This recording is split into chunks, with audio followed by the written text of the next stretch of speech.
¿Todo bien, Héctor? Sí, adelante. Bueno, pues buenas tardes. A nombre de 200 Libres, Ok. les doy la más cordial bienvenida a la presentación del libro Los Profetas del Golpe, Venezuela, 1992-2014, de nuestro amigo Héctor Tenorio Muñoz. Saludo especialmente a nuestros distinguidos ponentes, al comandante Francisco Javier Arias Cárdenas, embajador de Venezuela en México. Gracias. A Luis Benavides Elizurri, director del Centro de Estudios Internacional de Prospectiva y Altos Estudios, desde donde nos hayamos transmitiendo. Al abogado mexicano Alberto Peralta Merino, al poeta venezolano nuestro amigo Luis Alberto Angulo y al periodista de Voz Libre Luis Navarro Montoro. Sin más preámbulo, dejo en uso de la voz a nuestro amigo e invitado Héctor Tenorio Muñoz. Adelante, Héctor.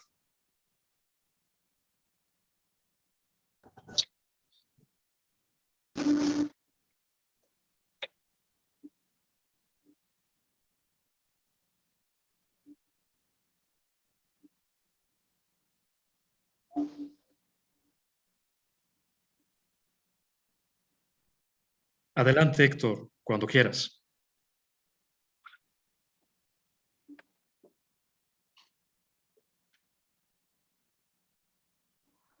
Es un embajador que haya aceptado la invitación. Quiero decirle que para mí es muy significativo en mi vida Venezuela y el presente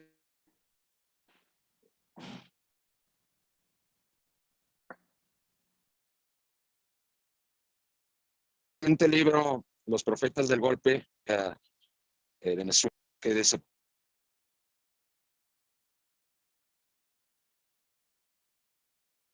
septiembre a noviembre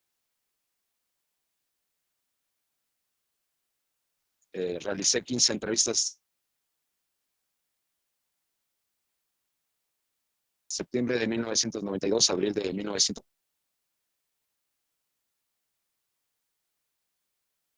Único de 13 preguntas que me ayudó a elaborar el poeta Angulo en el 92, junto con el catedrático. Abarcaban del año del 59 a 1992.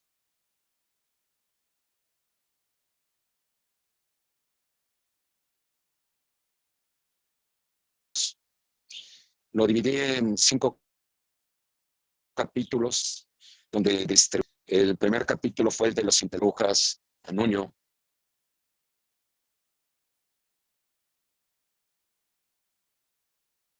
A mucha gente que se nos ha adelantado, energiosos, los que llegó a participar Teodoro Pecó, y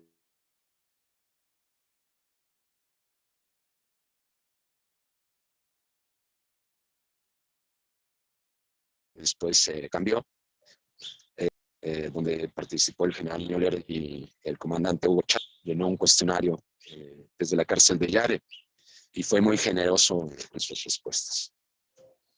Buscaba encontrar las causas históricas que derivaron en la fallida accionada militar que encabezó Hugo Chávez. Luego fui agregándole más preguntas, como fue complicándose el escenario político de aquella época.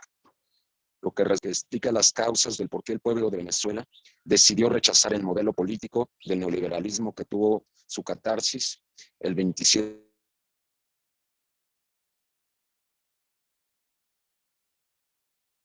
de febrero de 1989.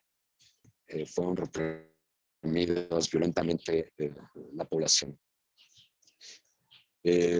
Los primeros entrevistados los encontré en Valencia, más tarde en Caracas, en Sucre, en Bolívar. La dinámica del trabajo me llevó a los cabecillas de la zona cívico-militar del 27 de noviembre, donde se perdió todo. 7 veces salvé la vida en ese día. Hoy, a unos días de que se cumplan 29 años de esos acontecimientos. Los primeros entrevistados, bueno, después de la fallida intentona golpista del 27 de noviembre del 92, reelaboré el trabajo periodístico que llevaba hecho. De enero a abril del 93 logré realizar 35 entrevistas. Un entrevistado me recomendaba con otro. En el cuestionario incluí las causas de la segunda intentona golpista del 27 de noviembre. Amigos que estaban atentos al esfuerzo que realizaba reunieron dinero y me pidieron que viajara a Cumaná, capital del estado Sucre, para entrevistar a Ramón Martínez, un candidato a la gobernatura a quien le cometieron un fraude. Acepté. Los sacrificios fueron recompensados cuando en el 2001 la agrupación política Jacinto López Moreno publicó mi libro Los Profetas del Golpe. Consideraron que era un libro que le daba la razón histórica a Hugo Chávez, incluida personalidades del mundo intelectual, religiosos, político y militar. Vale la pena apuntar algunos pormenores. El nombre de la obra fue propuesto por mi padre, el licenciado Antonio Tenorio Dame, y el doctor en Derecho, José Barragán. En ese entonces era consejero electoral del IFE. Él fue un impulsor definitivo del proyecto. Jesús Olivares García, matemático de profesión, propuso que en cada capítulo las preguntas estuvieran al costado, por lo que el lector podría empezar a leer el libro desde cualquier página que eligiera. Las 13 preguntas que elaboré sobre la historia de Venezuela durante ese periodo del tiempo permitieron que se pudiera leer de ese modo y que perdure hasta ahora como un documento histórico. En el 2002 estuve en República Dominicana, donde asistí a la Feria del Libro de Santo Domingo, la cual fue dedicada a Venezuela. Conseguí que me prestaran dinero y pude lograr vender 300 libros.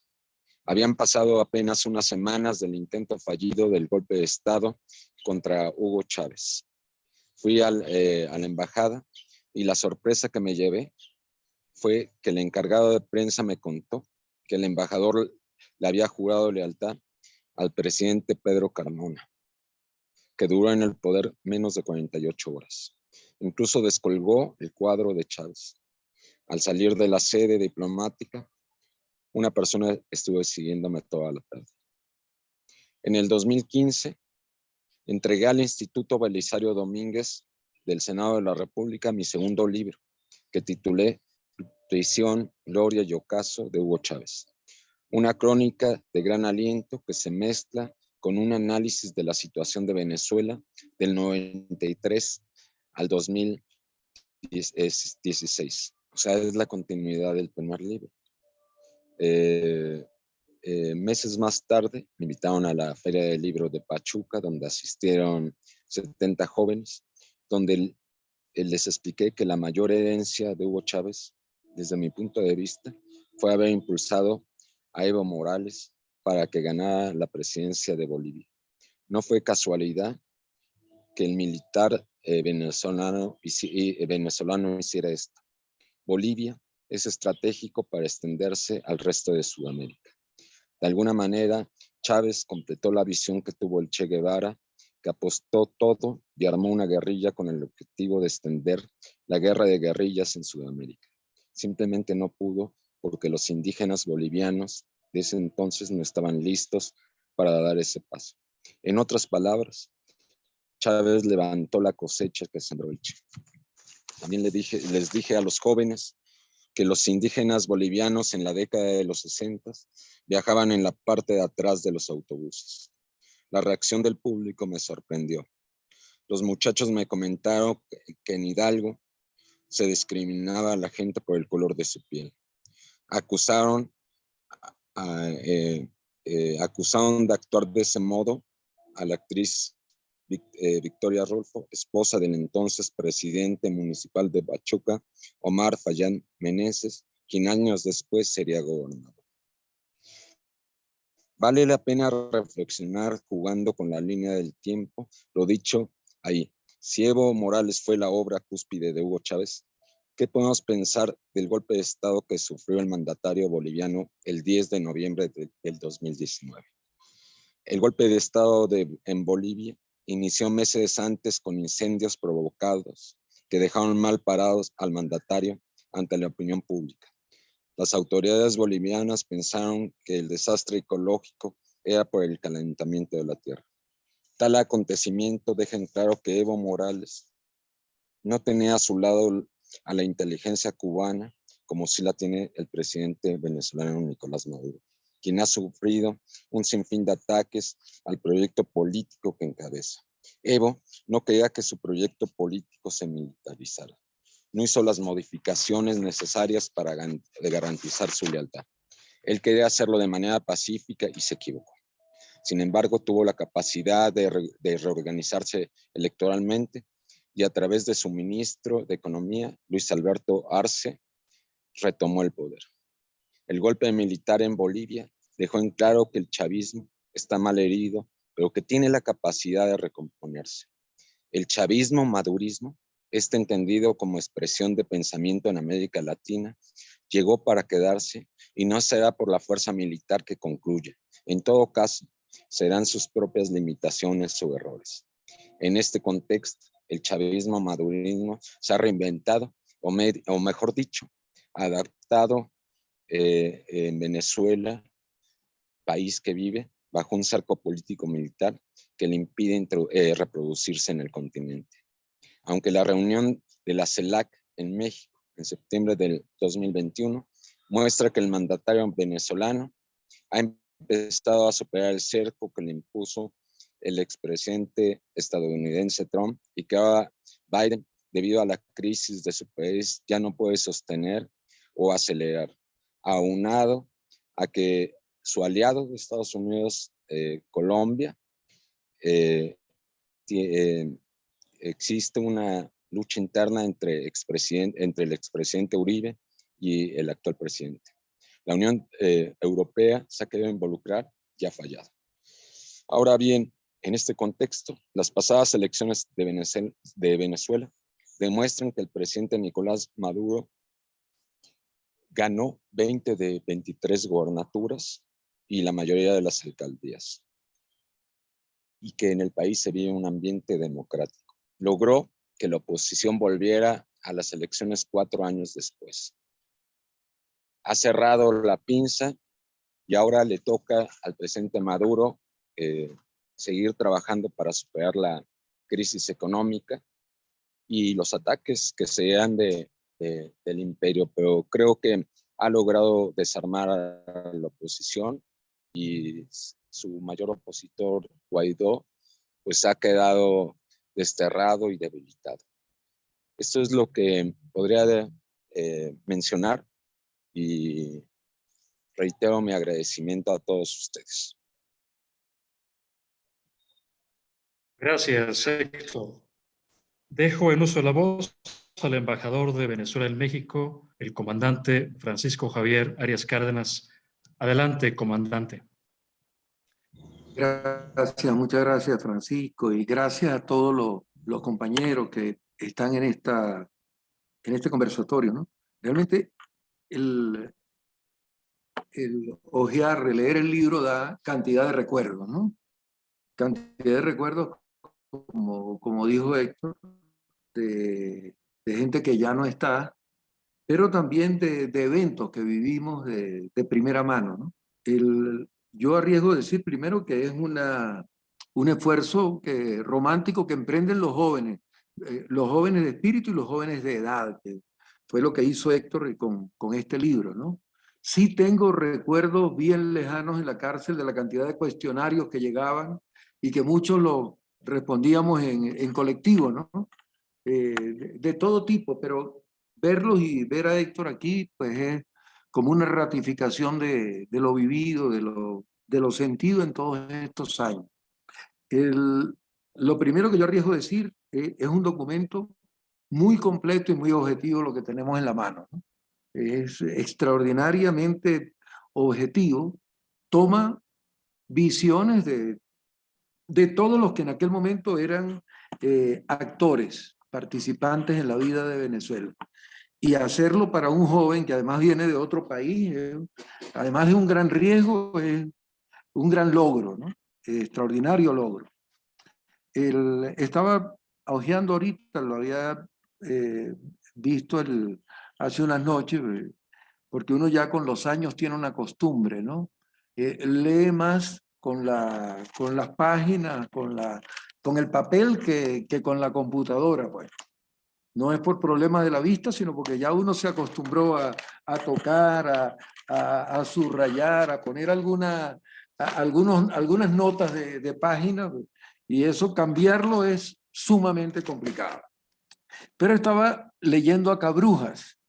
Yo creo, el poeta Angulo debe recordarlo, uno de los intelectuales más sólidos nuestros y de los cultores verdaderamente cercanos al sentir del pueblo, ¿no? Siempre irreverente Cabrujas y con una visión. Cabrujas se murió y teníamos convenido un conversatorio largo, pero opiniones igual de Arraiz, opiniones del padre Gasso, del padre Sosa, de todos los intelectuales que en el momento, en el mundo académico, en el mundo cultural sencillamente y en el mundo religioso, estaban en aquel momento en Venezuela. Y veo que las conclusiones, las visiones, las opiniones del propio Héctor Tenorio toman muy bien la enjundia, ¿no? El centro de lo que vivía en el momento Venezuela. Esta conclusión yo la comparto plenamente porque además es una razón de vida. Se justificaba la emergencia militar. Y no se entendía, pues. No se entendía por qué y cómo unos militares pueden tener un pensamiento de izquierda, pues. En América Latina, yo recuerdo que era como una gran contradicción, nos lo decían los amigos, ¿no? Yo cuento un evento que me ocurrió con un exguerrillero de la Fuerza Armada de Liberación Nacional de Venezuela, que nosotros en el Comando Central del Movimiento, cuando había alguna actividad, yo era responsable de Occidente del país. Bueno, soy de ahí, he estado haciendo vida familiar y después vida política en el Zulia, pero fundamentalmente en Táchira, Mérida, Trujillo, Zulia, Falcón, un poco en el estado Lara. Y cuando determinamos el acercamiento, que ya estábamos un poco fuertes en la estructura celular inicial, me corresponde tocar, como decíamos nosotros, a Clever Ramírez. Clever Ramírez fue, bueno, del equipo que estuvo con mucha actividad en la guerrilla, junto a Douglas Bravo y algunos otros comandantes murieron, algunos de ellos, o la mayoría de ellos, ya, por la edad, y voy a ubicarlo porque es la responsabilidad que me dieron en Lagunillas de Mérida. Cuando llego a Lagunillas de Mérida, voy a su casa, le digo que necesito conversar con él. Ya algunos compañeros de la Universidad de los Andes se habían acercado a plantearle la conversación. Y nos vamos, en realidad, a una laguna que tenía como una suerte de plataforma, y ahí servían, qué sé yo, trago, cerveza. Y comenzamos la conversación. Y bueno, le digo, voy a hablarle directamente, comandante. Yo soy parte integrante de la dirección central del Movimiento Bolivariano Revolucionario 200. Y quiero saber, después de conversar un poco sobre nuestra visión de la política, sobre nuestra visión histórica, la visión del momento, quiero saber si usted está dispuesto para acompañarnos. Y él lo primero que me dice es, tú eres médico. Y porque él no creía que era un militar activo, o sea, de formación de escuela. Yo le digo, no, yo no soy médico.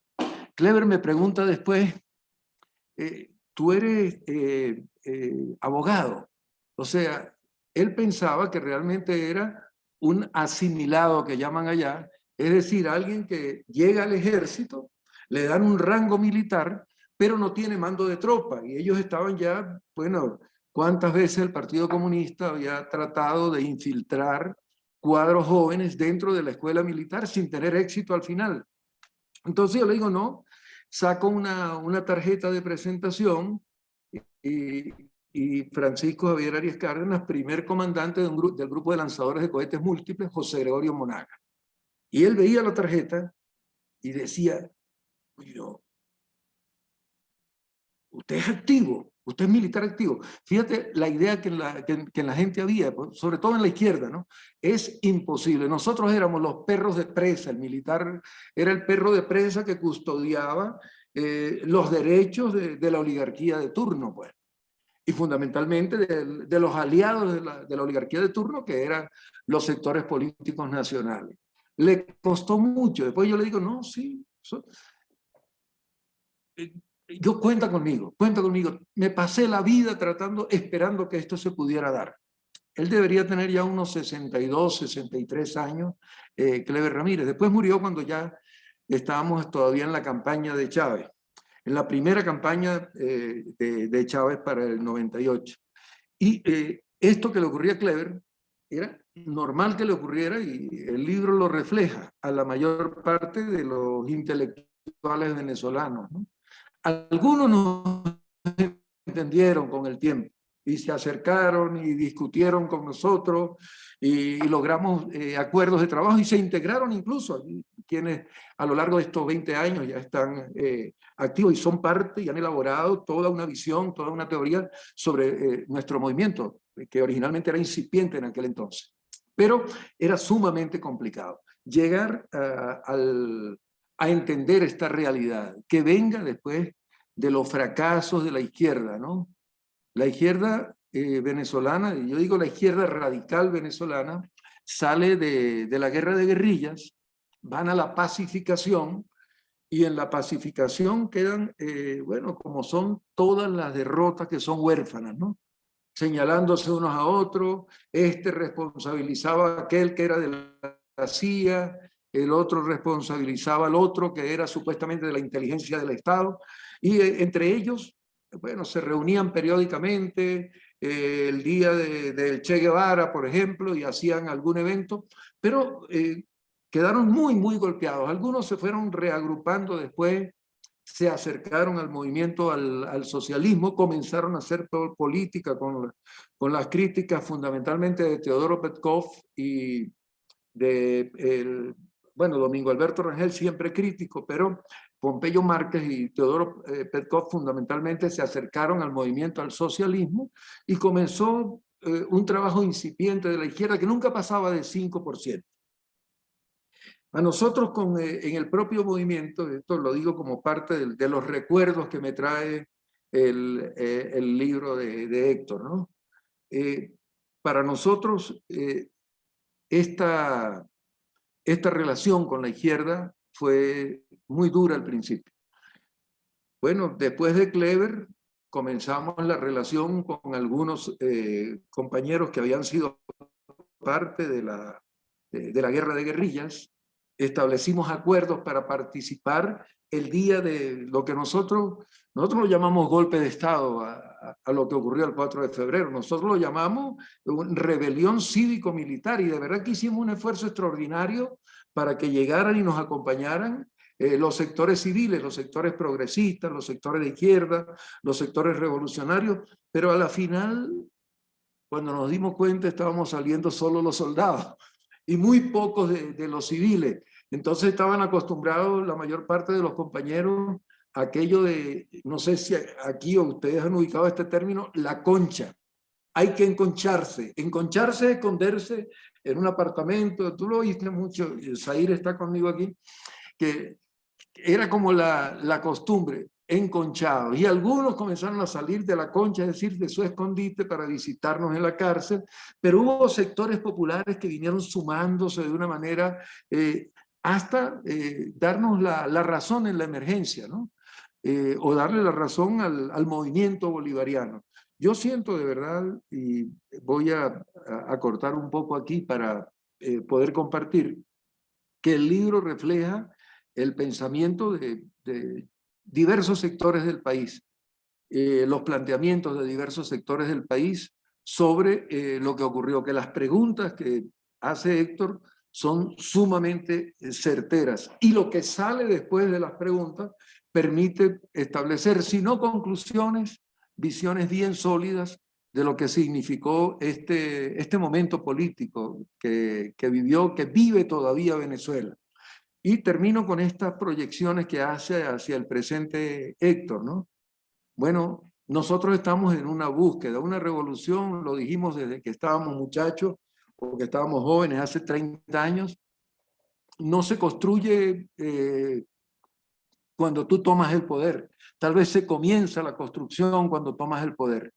Y yo siento que el esfuerzo que está haciendo el presidente Maduro es extraordinario para lograr, algunos se quejan del diálogo, me decían, pero ¿cómo van a dialogar si ya los derrotaron? Bueno, necesitamos el diálogo es necesariamente un mecanismo, es una táctica para llegar a estabilizar las aguas y poder orientar los procesos y profundizar los procesos de transformación, de construcción de la nueva sociedad que perseguimos en Venezuela. O nos critican por cualquier medida que tomamos. Ahí yo le digo a algunas personas lo que me dijo en una ocasión Chávez, después del golpe de abril del 2002, yo voy a hablar con él, y le planteo algunas cosas. En ese momento teníamos una gran confrontación y habíamos sido candidatos presidenciales en contra, etc. Y le hago unas recomendaciones. Yo creo que debes hacer esto aquí, esto aquí. Y él me saca una carpeta, porque le estaba recomendando incluso personas para responsabilidades en diversas y sobre todo algunos militares. Aquí tienes, ¿ves? Lee esto. Ese general que me estás proponiendo se le puso la orden a Carmona cuando Carmona dio el golpe de Estado. Tienes que ponerte, Pancho, en mis zapatos. Yo creo que nosotros tenemos que ponernos, antes de criticar a Nicolás, en los zapatos de Nicolás, para sentir la gran responsabilidad que significa conducir un ejército, que digo yo es el pueblo de Venezuela, padeciendo, sufriendo y tener la sensibilidad y la capacidad para buscar soluciones, salidas, que a través de la negociación paren, que creo que lo hemos logrado, la locura que se plantearon durante estos años los sectores opositores de Venezuela. Quienes nos culpan de golpistas o nos dicen golpistas, han estado durante 20 años tratando por todos los medios de utilizar la vía del golpe de Estado. Dicen que Dios ciega al que quiere perder. Y ahora en estas elecciones, bueno, si ustedes leen los resultados realmente son para nosotros favorables. Pero si los tipos se unen, hubieran tenido un mejor resultado todavía. Si ustedes leen los números de lo que tuvo la oposición contra nosotros, se dan cuenta que la ambición es lo que predomina, que la búsqueda del poder por el poder es lo que predomina entre ellos, pero que en Venezuela nadie puede negar que existe un proceso de transformación, de construcción, y que se está haciendo en democracia. Y creo que el mérito que le corresponde al presidente Maduro, que es el líder civil que el propio Chávez visualizó para esto, pues, con su planteamiento y su visión que va mucho más allá. Terminar agradeciendo y felicitando por este esfuerzo a Héctor Tenorio, que uno lo disfruta de verdad porque vivió todo esto y conoció a la mayor parte de los personajes que entrevistan, y porque es la historia que vivimos, la historia nuestra, que es la historia de Venezuela, y al final es la historia de América Latina. Muchísimas gracias, hermanos. Gracias, comandante. Cedo ahora el uso de la voz a nuestro amigo Luis Benavides Ilizaliturri, educador mexicano. Adelante, Luis.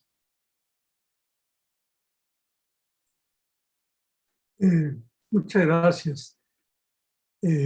No es mucho lo que yo puedo aportar, pero sí quisiera yo decir que recordar es volver a dar el corazón cuando uno lee aquello en lo que uno cree. No porque esté de acuerdo o no esté de acuerdo, sino porque nos da la oportunidad de revisar nuestra propia postura.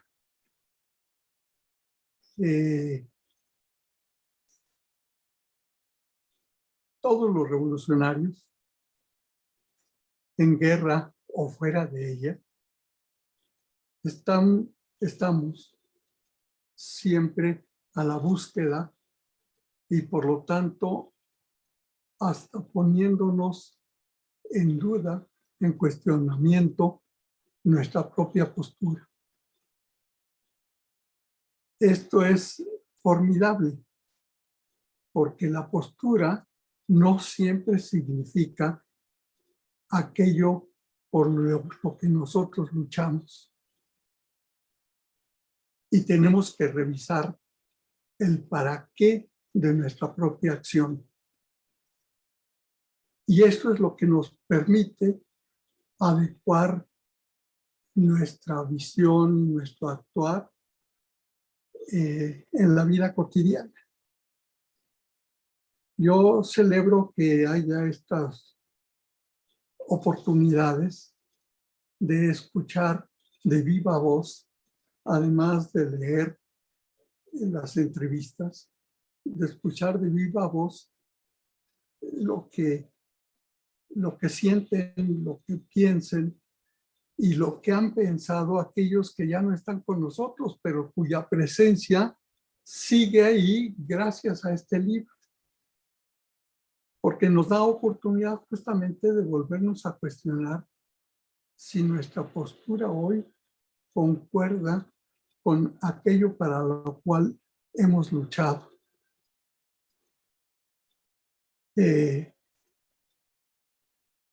Simón Bolívar no tuvo éxito al principio, pero dejó marcado para toda América una línea de soberanía, una línea de igualdad, una línea de búsqueda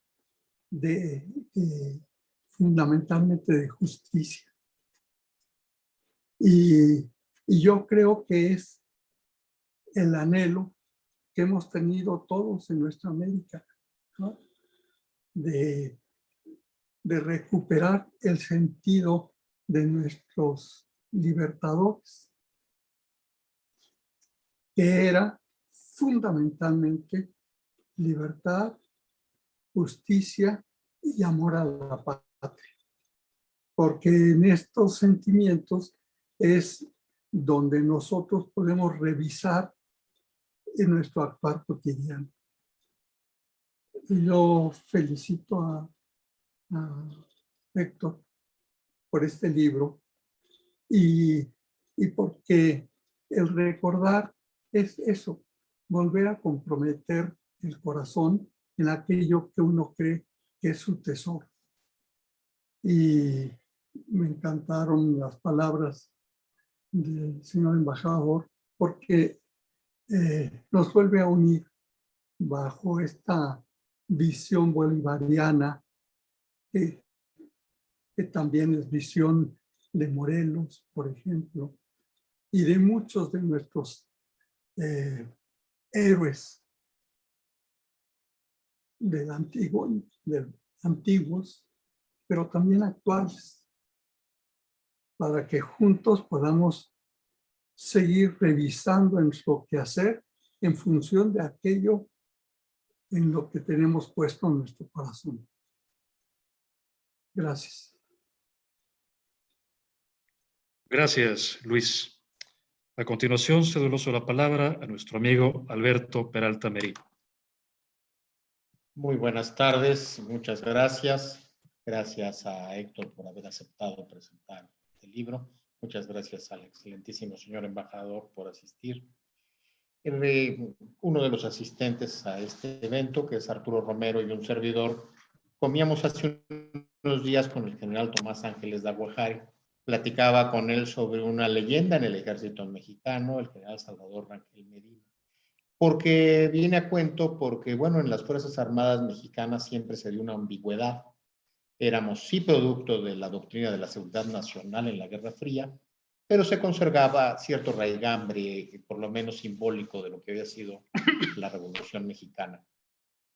Panamá, con el comando de Torrijos, pues vivió algo parecido.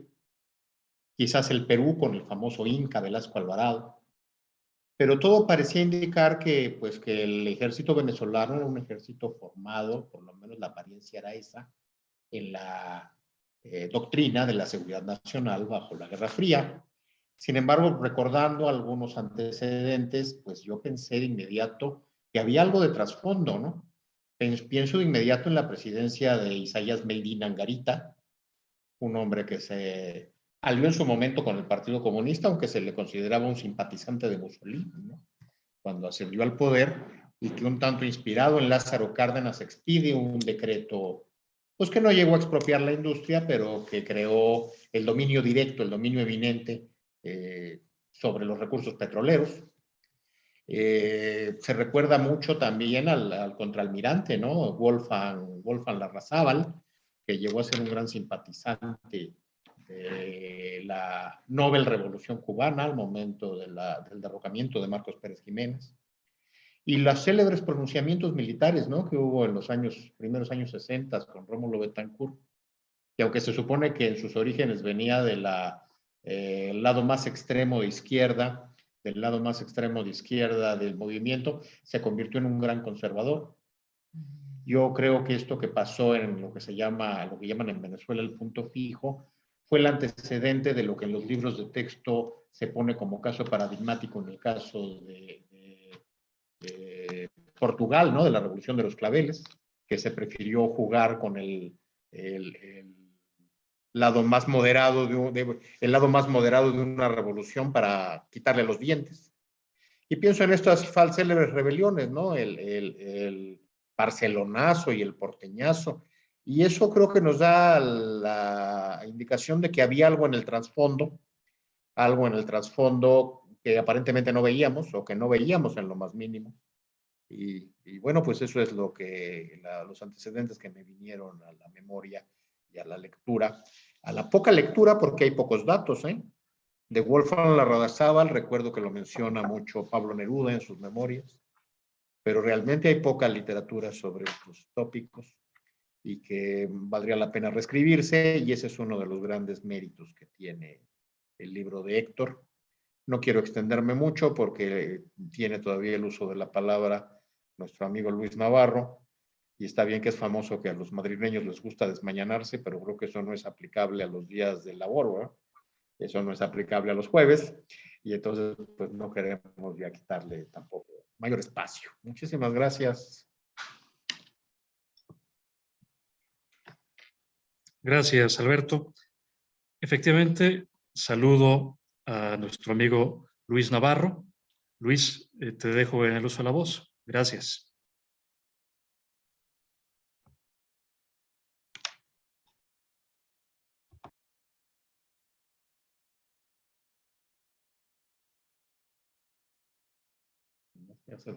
Luis, tienes apagado el micrófono.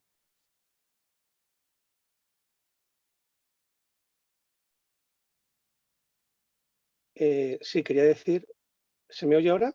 Te escuchamos fuerte y claro, gracias. Muchas gracias, Francisco. Sí, pues decir que desde que conozco a Héctor, pues me ha acercado mucho más a la cultura de Venezuela y a la causa bolivariana. Como muy bien ha dicho antes Héctor, en un solo día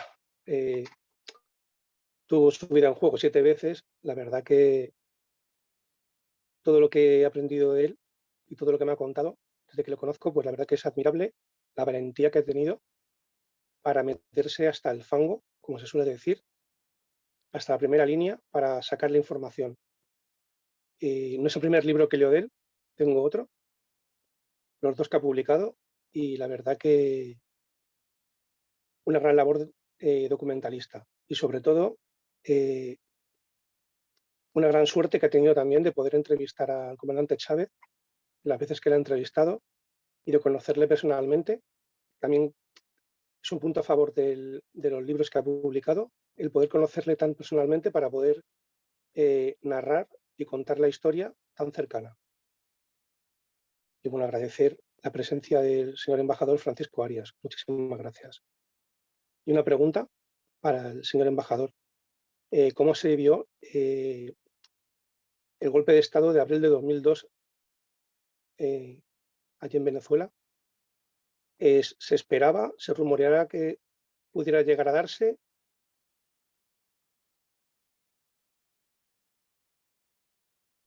Muchas gracias. Cuando me dé la palabra, gracias. Adelante, embajador.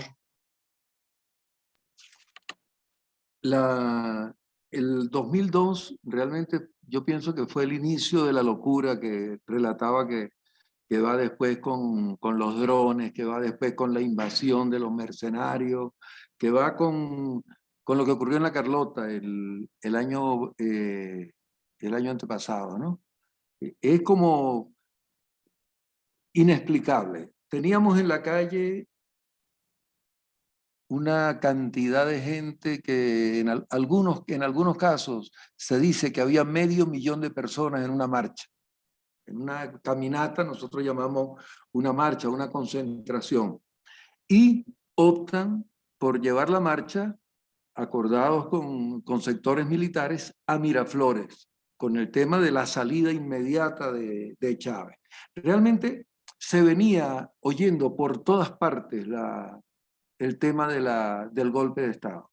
Y yo les voy a contar algo que es una infidencia, pero lo voy a hacer aquí en confianza. Después, por supuesto, cada uno le puede dar el uso que le parezca pertinente. Yo, en aquel momento, después de la confrontación del 2000 con Chávez, organicé con Teodoro Petkov, con algunos sectores de la izquierda venezolana, un movimiento político, Unión para el Progreso. Lo pusimos así, saliendo un poco de lo que había sido nuestro eslogan inicial en el MBR y dándole también, y diferenciándonos también de las posiciones tradicionales de la extrema derecha. En ese movimiento el presidente honorario era Pompeyo Márquez. Ustedes recuerdan tal vez los libros y la historia de Pompeyo Márquez, que realmente fue un tipo valioso dentro de la intelectualidad nuestra. Nos confrontó y fue opositor, pero un hombre con una visión capaz de criticar en aquel momento el socialismo real de Rusia, las situaciones que se estaban dando en la Unión Soviética y aquella efervescencia que venía dentro.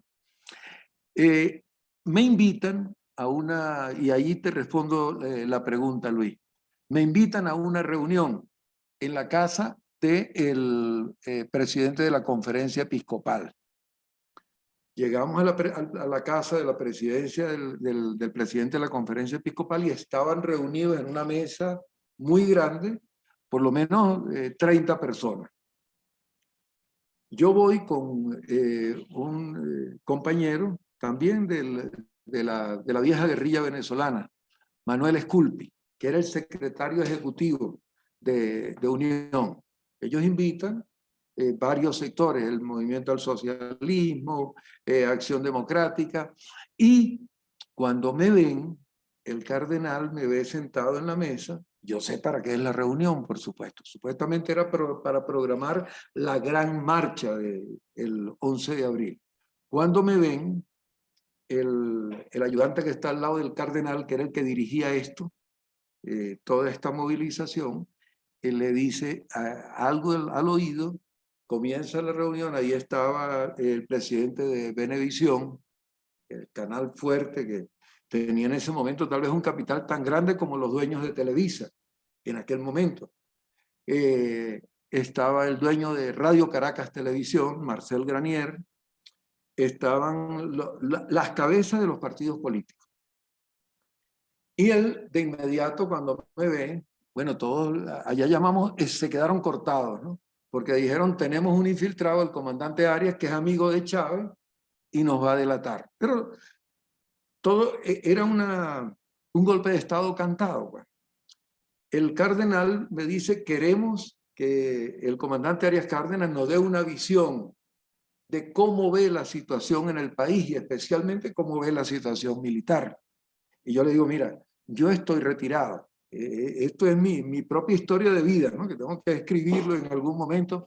Ali Rodríguez decía que uno debe escribir antes que se le olvide, y así le puso a sus memorias.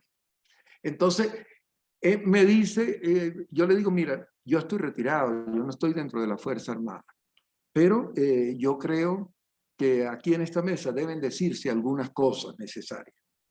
Esculpi, que estaba a mi lado, Ellos se confundieron porque como el presidente honorario era Pompeyo, pensaron que iba a ir Pompeyo, pero el ejecutivo era yo, pues. Entonces yo llegué porque me llegó la información y llegué a la reunión. Me dice, recuerda lo de la cerveza, no se puede ser tan transparente. Me dice al oído, Sculpi. Yo le digo, no, Sculpi, aquí hay una responsabilidad y hay que decirla. Aquí están reunidos, le dije claramente, para planificar un golpe de Estado, porque detrás de la movilización ustedes tienen un golpe de Estado preparado. Les voy a decir algo, y se los dije. Me enteraba porque era Voz Populi, y por eso te digo que era un golpe de Estado que todo el mundo lo sabía. Hay un coronel que se me acerca, coronel que yo conozco, pues. Me dice, mi comandante, me llamaron a una reunión.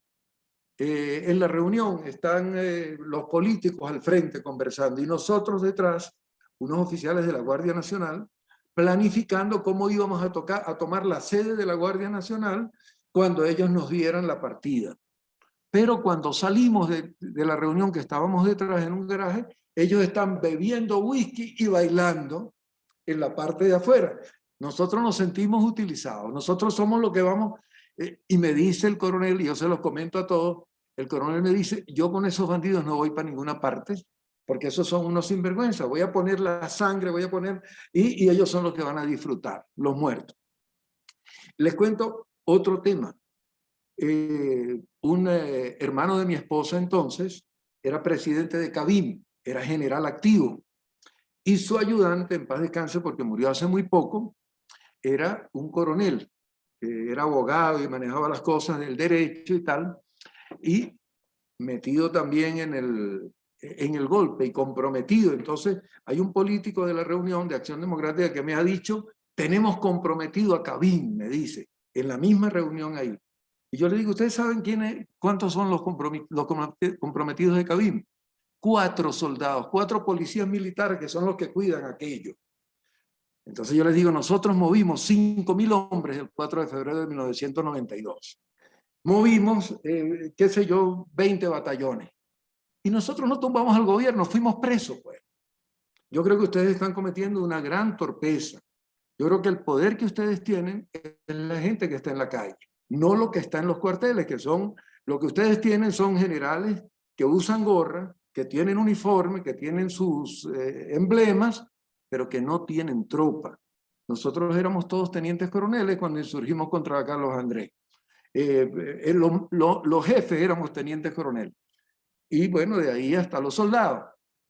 Entonces, no hay ideal en el sector militar que ustedes están manejando y no hay poder de fuego. Entonces ustedes están sometiendo a la gente a un gran riesgo y van a generar una mortandad. Yo creo que lo responsable que ustedes deben hacer, bueno, yo recuerdo cuando ustedes hagan política, se los dije claramente, hagan política.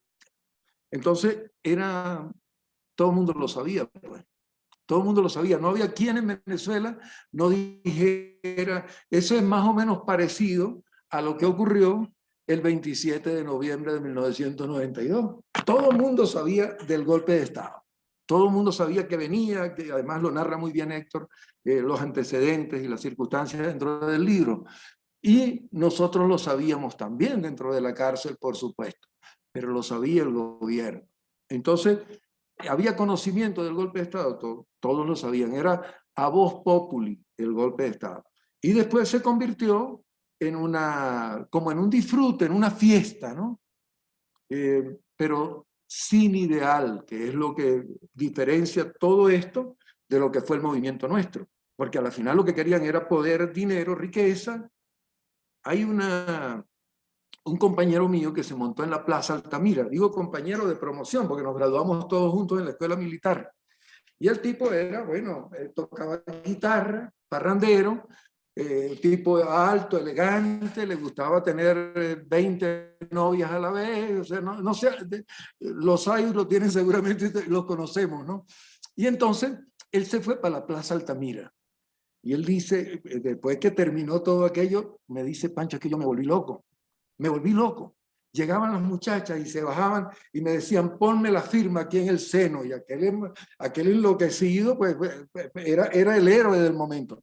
Es la diferencia grande entre el idealismo dentro del mundo militar con una visión política, con una visión de servicio, con una visión de transformar las cosas para beneficio del colectivo, y este golpe de Estado que ocurrió en el 2002, que era totalmente contrario.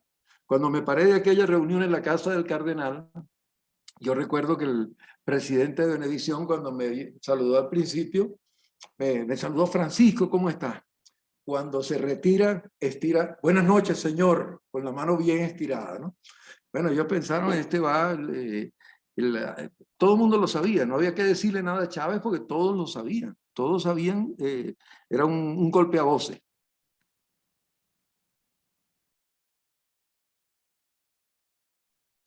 Nuevamente, gracias, comandante. Gracias, Luis. Para concluir con la lista de los ponentes, cedo el uso de la voz al poeta Luis Alberto Angulo. Luis Alberto, adelante.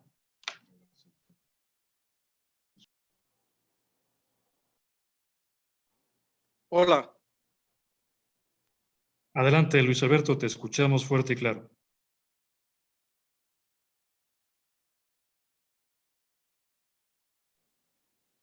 ¿Habló? ¿Me oyen? Perfectamente, Luis Alberto, adelante. Bueno, no sé si tengo el video o estoy sin video.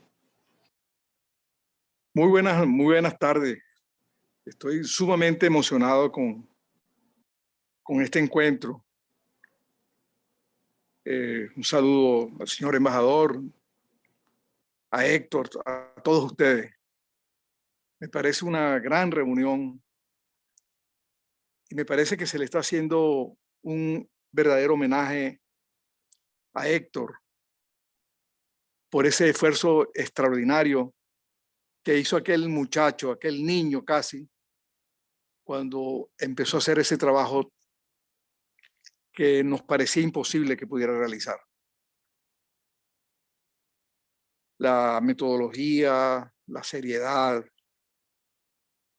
la constancia que puso Muñoz en este trabajo realmente merece un reconocimiento de este tipo, como el que plantea que la historia siempre es contemporánea. Me parece que se han dicho cosas muy interesantes y creo que la intervención del embajador es como un aliciente para que este libro sea repensado y sea releído, porque todavía se pueden decir muchas cosas y ahora estamos descubriendo muchas cosas en este plano. El bolivarianismo, por ejemplo, es una fuerza que tiene una vigencia total. Bolívar tiene que decir mucho todavía, como decía Martí. Ese sentido de lo propio y de la necesidad de nuestros pueblos a tener su independencia, sin nacionalismo tonto, sin chauvinismo, es de Bolívar. Y esa fue la gran enseñanza de este largo proceso que nos ha cambiado culturalmente a todos.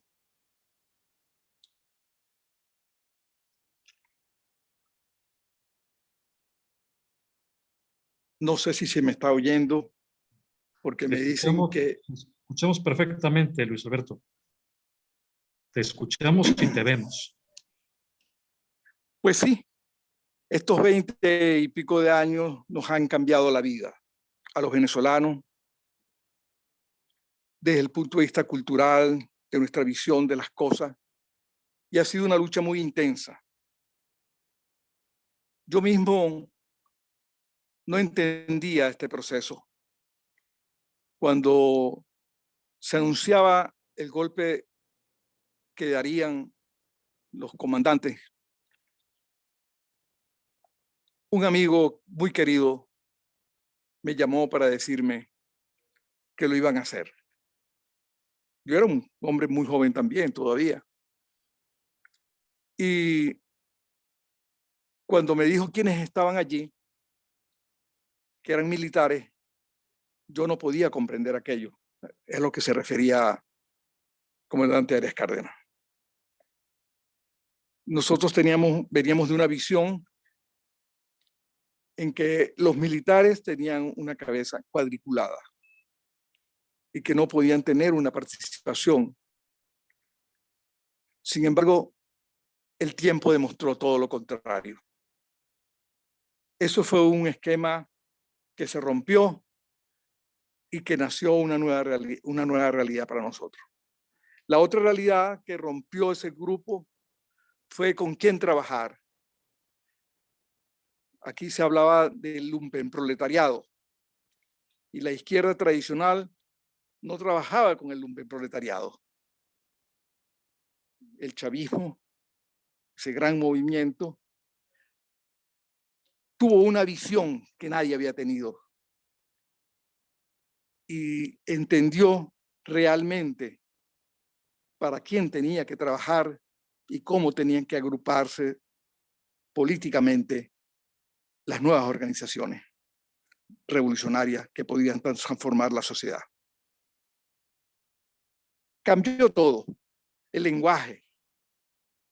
Un cambio que algunas veces fue muy brusco, pero que ha determinado una nueva visión en la historia de nuestro país, pero también en la historia del continente. Yo felicito a todos los participantes por este acontecimiento tan extraordinario de la presentación de un libro de un joven periodista antes de graduarse, pero con una vocación extraordinaria por el lenguaje periodístico, por la visión periodística, por la indagación histórica y por su compromiso con los pobres y con la gente que necesita el apoyo de su trabajo de transformar la sociedad. Muchas gracias. Gracias, Luis Alberto. Agradezco también a todos los ponentes, particularmente a Luis Benavides, al embajador Arias Cárdenas. Gracias por acompañarnos. A continuación, quien quiera hacer uso de la voz, dejamos los micrófonos abiertos para comentarios, inquietudes. Me pide el uso de la palabra nuestro amigo Manuel Senderos, a quien le dejo el uso de la voz. Muchas gracias, Paco, con la alegría de saludarte a ti y a todos y compartir que la libertad es una búsqueda y la independencia es también una búsqueda. La búsqueda es un rompimiento para romper con lo viejo, con lo antiguo, con lo que no queremos ser. Para que esta búsqueda sea un camino que nos lleve a lo que sí queremos, a nuestra libertad, a la justicia, a la paz, a la solidaridad. Muchas gracias, Héctor, porque documentando la búsqueda de nuestra hermana Venezuela, llegamos todos al mismo camino para unir a nuestra América. Felicidades, Héctor, y un saludo para todos. Gracias. Gracias, Manuel. Dejo el uso de la voz nuevamente a nuestro amigo Alberto Peralta. Alberto.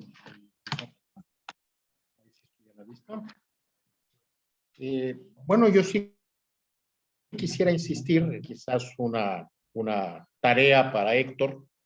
No sé si nos quiere ayudar a hacer esa tarea el comandante Arias Cárdenas, que resulta por demás interesante el hecho de estos sustratos históricos que tienen las Fuerzas Armadas venezolanas que parecen desapercibidos respecto a la Constitución del 61, que creo que debe ser considerada la máxima expresión política de lo que fue la Alianza para el Progreso.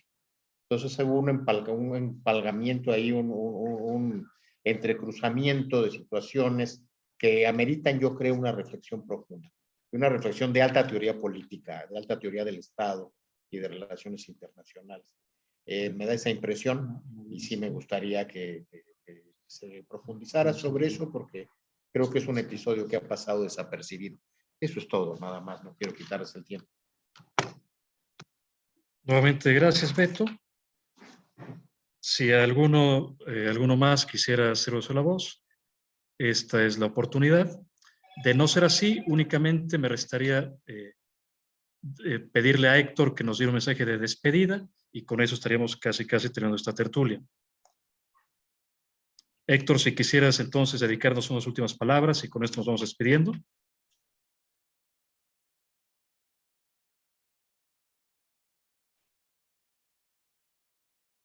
Héctor, ¿me escuchas? ¿Me escuchas? Te escucho perfecto. Adelante. Quiero decirle al embajador Reyes Cárdenas, muchas gracias.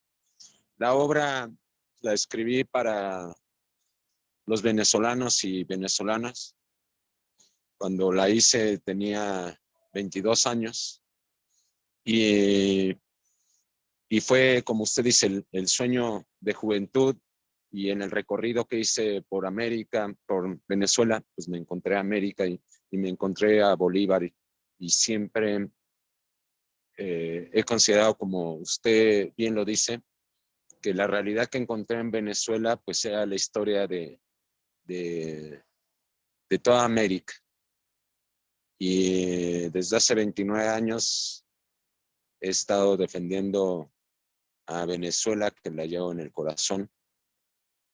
Y he estado defendiendo ese movimiento revolucionario cívico-militar que cambió la historia. Creo que en 1992 cambió la historia de Venezuela y de América y considero que el corazón de América palpita en Venezuela.